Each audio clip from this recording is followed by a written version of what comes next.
हाय, मेरा नाम है दीपक। लेबर लॉज में इंटरेस्ट रखता हूँ, इसलिए मैं हर दिन एक वीडियो मेरे यूट्यूब चैनल पे अपलोड करता हूँ ताकि आपको इस वीडियो से वैल्यू मिल सके। आज की इस वीडियो में हम बात करेंगे occupational health and working condition code के बारे में।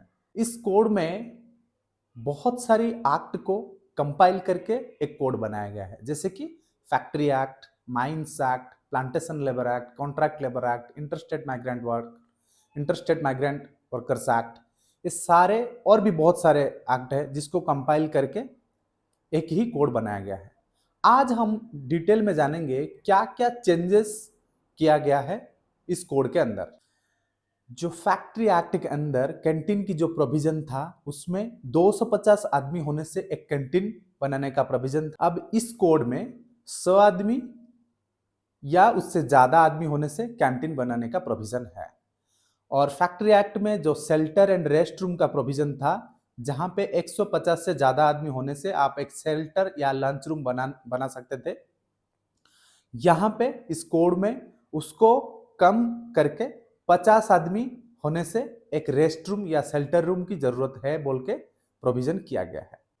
फैक्ट्री एक्ट में जो क्रेचेस का प्रोविजन था, वहां पे 30 पर्सन होने से या 30 वर्कर होने से एक क्रेचेस बनाने का प्रोविजन था। यहां पे इस कोड में 50 वर्कर होने से ही एक क्रेच बनाने का प्रोविजन है। जो सेफ्टी ऑफिसर का प्रोविजन था, उसको फैक्ट्री एक्ट में क्या था, 1000 वर्कर या उससे ज्यादा होने से एक सेफ्टी ऑफिसर रखने जरूरी है कंपनी के लिए, या कह सकते हैं ऑक्यूपायर के लिए। लेकिन यहां पे अगर वो फैक्ट्री है तो 500 से ज्यादा वर्कर होने से आपको सेफ्टी ऑफिसर रखना होगा। अगर आप बीओसीडब्ल्यू एक्ट के अंदर 250 वर्कर या उससे ज्यादा होने से आपको सेफ्टी ऑफिसर रखना अनिवार्य है। और क्या है, अगर माइंस चला रहे हैं तो माइंस में 250 वर्कर या उससे ज्यादा होने से आपको एक सेफ्टी ऑफिसर रखना होगा। और एक प्रोविजन क्या है, फैक्ट्री विच कैरिंग हैजार्डस प्रोसेस। तो फैक्ट्री कैरिंग हैजार्डस प्रोसेस, उस केस में 250 आदमी होने से ही आप सेफ्टी ऑफिसर रखना जरूरी है। इंटरस्टेट माइग्रेंट वर्कर के केस में अगर कोई भी एस्टेब्लिशमेंट या कोई भी कॉन्ट्रैक्टर या कोई भी एजेंसी अगर इंटरस्टेट माइग्रेंट वर्कर हायर करती है तो उस केस में 5 आदमी या उससे ज्यादा होने से उसको लाइसेंस लेना पड़ता था। लेकिन इस कोड में यह प्रोविजन है, अगर आप इंटरस्टेट माइग्रेंट वर्कर हायर कर रहे हो 10 आदमी होने के बाद आप लाइसेंस ले सकते हो। फैक्ट्री एक्ट में जो वेलफेयर ऑफिसर की प्रोविजन था, उसमें यह मेंशन था कि 500 वर्कर या उससे ज्यादा होने से आप वेलफेयर रखना जरूरी है। लेकिन इस कोड में यह बताया गया है, यह प्रोविजन है कि 250 वर्कर होने से ही वेलफेयर ऑफिसर रखना जरूरी है। और क्या प्रोविजन है, जो लीव एलिजिबिलिटी का जो प्रोसेस में यह प्रोविजन था कि कोई भी वर्कर 240 दिन अगर वो सर्विस दे रहा है उसके बाद वो लीव के लिए एलिजिबल होता था।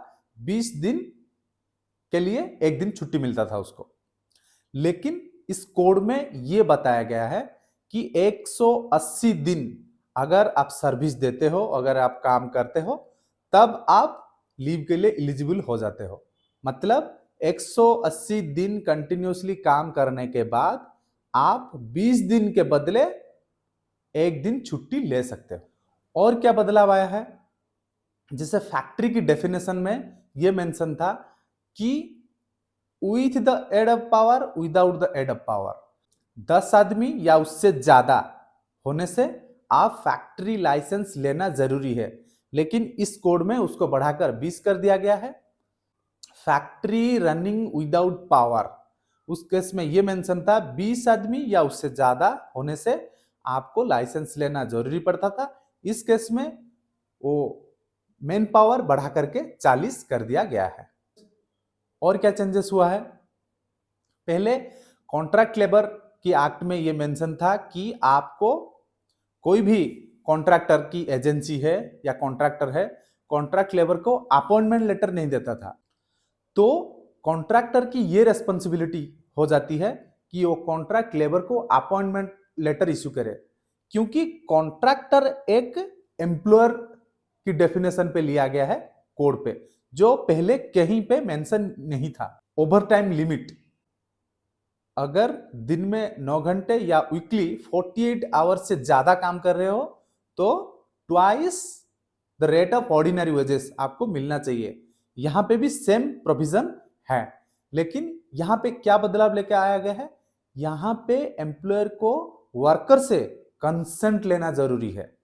आप बिना कंसेंट लिए, रिटन कंसेंट, यहां पे वर्बल कम्युनिकेशन नहीं होता है, रिटन कंसेंट आपको लेना होगा वर्कर से, उसके बाद आप उसको डिप्लॉय करा सकते हो ओवर टाइम के लिए। और क्या प्रोविजन आया है, जो क्वार्टरली 50 आवर ओवर टाइम का लिमिट था उसको बढ़ा करके 125 आवर कर दिया गया है। और यहां पे मैं ये मेंशन कर देता हूं, जो एग्जेम्पशन फैक्ट्रीज है उसमें ये प्रोविजन था कि एक क्वार्टर में किसी भी वर्कर को आप 75 आवर तक काम करा सकते हो, लेकिन इस केस में 125 बढ़ाकर कर दिया गया है। यहां पे सेंट्रल गवर्नमेंट की एक रेस्पॉन्सिबिलिटी है कि वो national occupational safety and health advisory board constitute करने के लिए, पहले जो फैक्ट्री एक्ट की प्रोविजन थी, एनुअल हेल्थ चेकअप और पीरियडिकल हेल्थ चेकअप, एमई और पीएमई बोला जाता है उसको, इस कोड में उसको, जैसे कि उसमें क्या था, आप एनुअली हेल्थ चेकअप कराओगे, इस कोड में उसको 120 दिन के बाद आप हेल्थ चेकअप करा सकते हो और उसका प्रबंधन एम्प्लॉयर ही करेगा। तो ये एम्प्लॉयर के लिए लायबिलिटी बना के रखा है, आपको कोई टेंशन लेना जरूरत नहीं है। आपका जो मेडिकल डिपार्टमेंट है आपको बुलाएगा, आप जाके हेल्थ चेकअप करके आ जाना है। यहां पे और एक प्रोविजन है, आपका हेल्थ चेकअप की रिपोर्ट मेडिकल ऑफिसर से मांग के ले सकते हो।